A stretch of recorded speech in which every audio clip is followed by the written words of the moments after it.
Hello friends, स्वागत है आप सभी का एक बार फिर से आपके अपनी यूट्यूब चैनल ट्रायम्फ एकेडमी पे हाजिर हुए हैं हम अपने नेक्स्ट लेक्चर वीडियो के साथ। तो जैसा कि आप सबको पता है कि हम सेट थ्योरी और ग्रुप थ्योरी अभी ख़त्म कर चुके हैं, तो अब हम स्टार्ट करने वाले हैं रिलेशंस एंड फंक्शंस।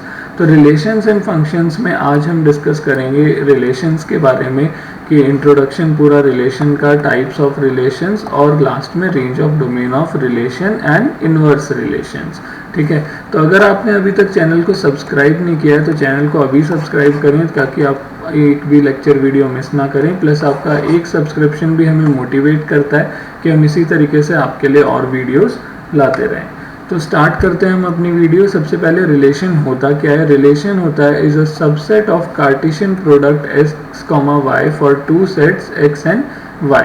ठीक है, जैसे x एंड y एक सबसेट कार्टेशियन प्रोडक्ट का दो सेट x और y के लिए, और ये जो कार्टेशियन प्रोडक्ट है इसका जो सबसेट आ रहा है x, y, यहाँ x जो है फर्स्ट एलिमेंट जो है वो हमारा फर्स्ट सेट से जिससे हम रिलेशन निकाल रहे होता है, और सेकंड एलिमेंट हमारा सेकंड वाले सेट से होता है। नंबर ऑफ एलिमेंट्स अगर हमारे सेट A में p हैं और सेट B में q हैं तो इनके प्रोडक्ट में कितने होंगे? p, q, p multiply by q। और नंबर ऑफ रिलेशंस कितने होते हैं?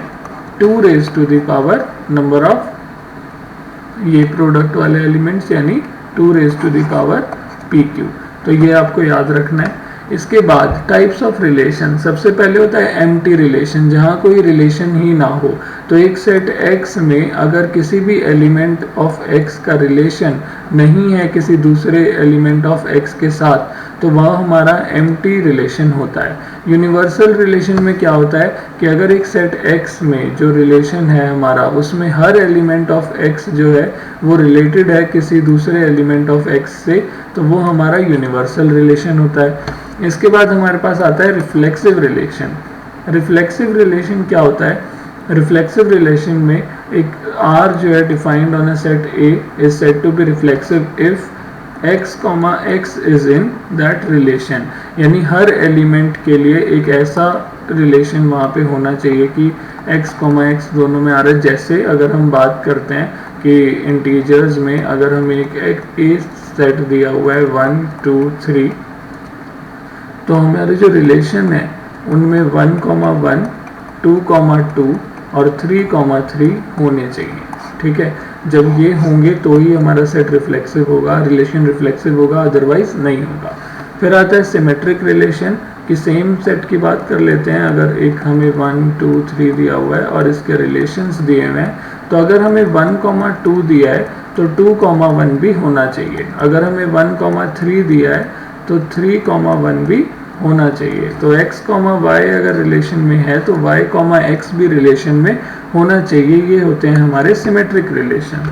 तो सिमेट्रिक रिलेशन का एक एग्जांपल हमें यहाँ दिया हुआ है कि A एक सेट है 3, 4, 5 आपको दिया हुआ है। रिलेशन में 3, 3, 3, 4, 3, 5, 4, 5 और 5, 3 दिया हुआ है। तो देखिए 3, 3 दिया हुआ है, इसका तो उल्टा भी 3, 3 होगा, तो इसी को काउंट कर लेते हैं हम, दो बार लिखने की जरूरत नहीं होती। 3, 4 दिया है तो 4, 3 भी होना चाहिए। 3, 5 दिया है तो 5, 3 भी होना चाहिए। और 4, 5 दिया है तो 5, 4 भी होना चाहिए। तो ये नहीं है और ये भी नहीं है, तो इसका मतलब जो हमारा रिलेशन है वो सिमेट्रिक रिलेशन नहीं है। एग्जाम्पल 2 बोला है कि एक सेट है जिसमें दो फीमेल किड्स ऑफ फैमिली को रखा गया है और रिलेशन किस बेसिस पे दिया गया है कि रिलेशन इज सिस्टर ऑफ। तो x और y दो एलिमेंट्स हैं यहाँ पे, तो z x की सिस्टर है तो z, x वहाँ पे आएगा, और x भी z की सिस्टर है तो x, z भी आएगा। तो जब दोनों प्रेजेंट हैं तो इसका मतलब ये हमारा सिमेट्रिक रिलेशन होगा। सिमेट्रिक के बाद हमारे पास आता है anti symmetric relation. Anti symmetric relation में क्या होता है कि जो आपका रिलेशन है उसमें x, y अगर हमारे रिलेशन में है तो y, x भी हमारे रिलेशन में सिर्फ तब होगा जब x और y बराबर होंगे। अगर इसके अलावा है तो वो सिमेट्रिक रिलेशन नहीं है, फिर वो एंटी सिमेट्रिक नहीं है, फिर वो हमारा सिमेट्रिक रिलेशन ही हो गया। और इसमें ऐसा भी हो सकता है कि हमारा x, y जो है वो रिलेशन में हो पर y, x ना हो, और इसके साथ साथ ये वाले तो होने चाहिए कि x, y के साथ ये दोनों हैं। तो एग्जांपल्स नीचे हमें दिए हुए हैं। फर्स्ट वाला 1,1, 1,2, 2,1 भी है, 2,2, 3,4 है, 4,3 नहीं है, तो ये सिमेट्रिक भी नहीं है हमारा। और एंटी सिमेट्रिक के लिए जब हम चेक करते हैं तो देखो 1,2 और 2,1 दिया हुआ है, तो ये तो सिमेट्रिक वाली प्रॉपर्टी हो गई, तो इसकी वजह से ये हमारा एंटी सिमेट्रिक भी नहीं होगा। नेक्स्ट 1,1, 1,3, 3,1, तो 1,1 का तो 1,1 ही रहेगा, 1,3 का 3,1 बन गया, यानी ये सिमेट्रिक है, पर ये एंटी सिमेट्रिक नहीं है। क्यों नहीं है? क्योंकि ये सिमेट्रिक वाली प्रॉपर्टी ये फॉलो कर रहे हैं। नेक्स्ट 1,1, 1,2, 2,1 अगेन वही हो गया, तो ये भी हमारा एंटी सिमेट्रिक नहीं होगा।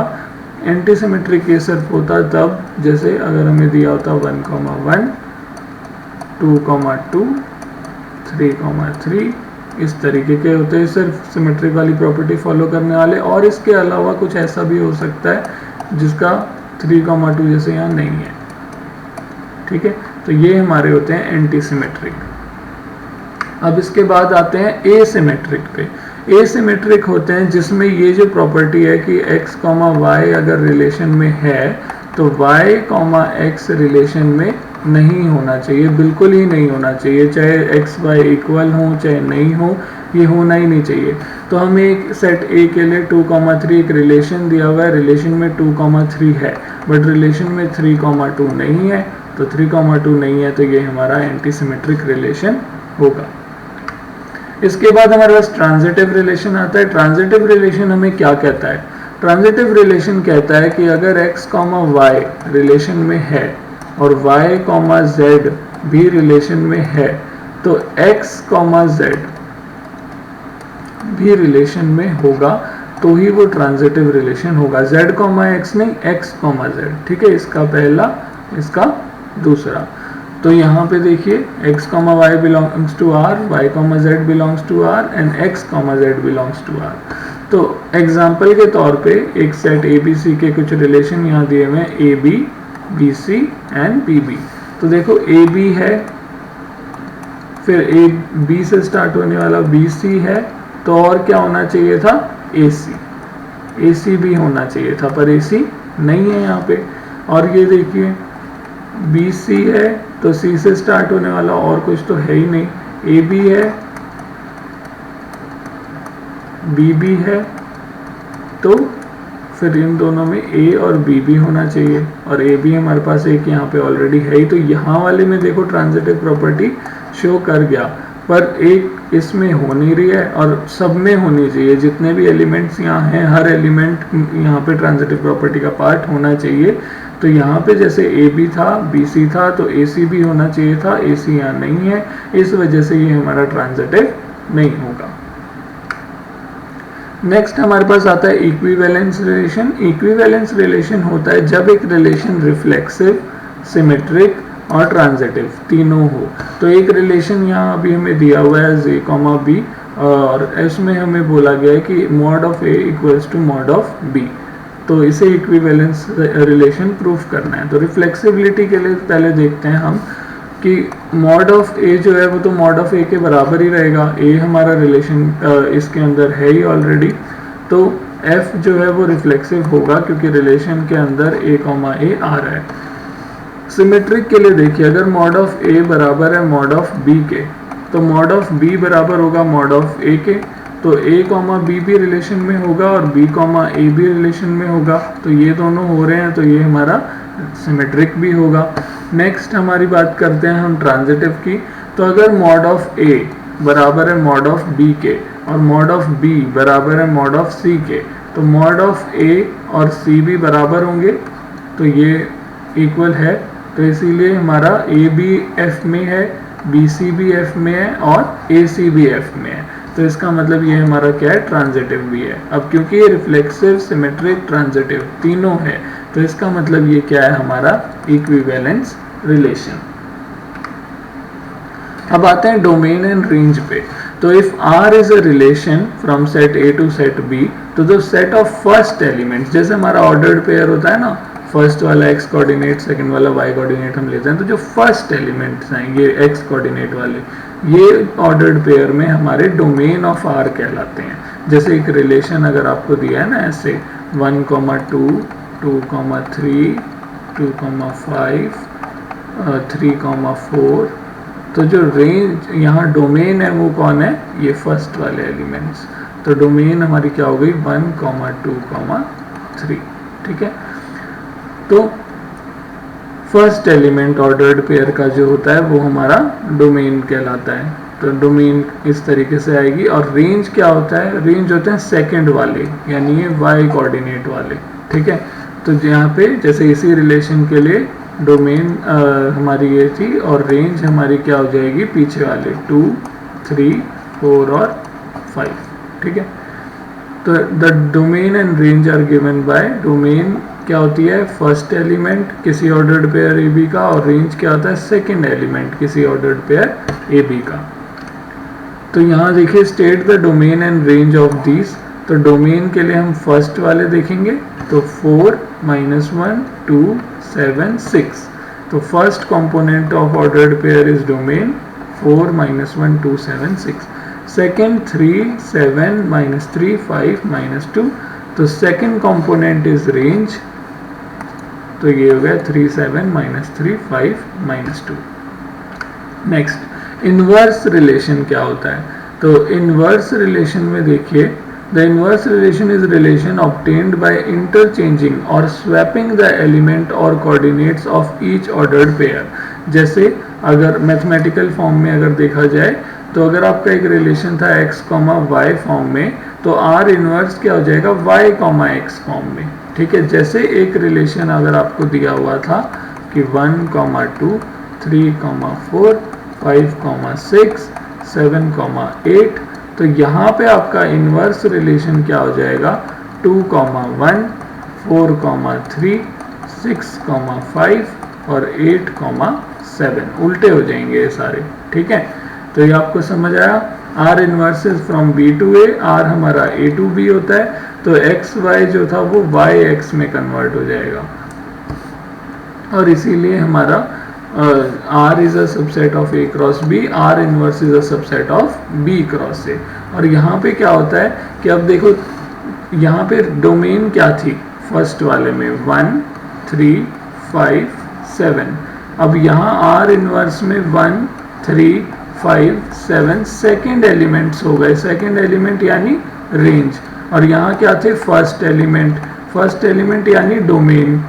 तो हम यहाँ से क्या बोल सकते हैं कि जो डोमेन है R इनवर्स की वो क्या होती है रेंज ऑफ रिलेशन R, और जो रेंज है R इनवर्स की वो क्या होती है डोमेन ऑफ R, ठीक है। अब देख सकते हो कि जो पॉइंट ये रिफ्लेक्शन हो जाता है एक तरीके से y = x पे, और b, a किस में कन्वर्ट हो जाता है a, b में, या a, b किस में कन्वर्ट हो जाता है b, a में, ठीक है।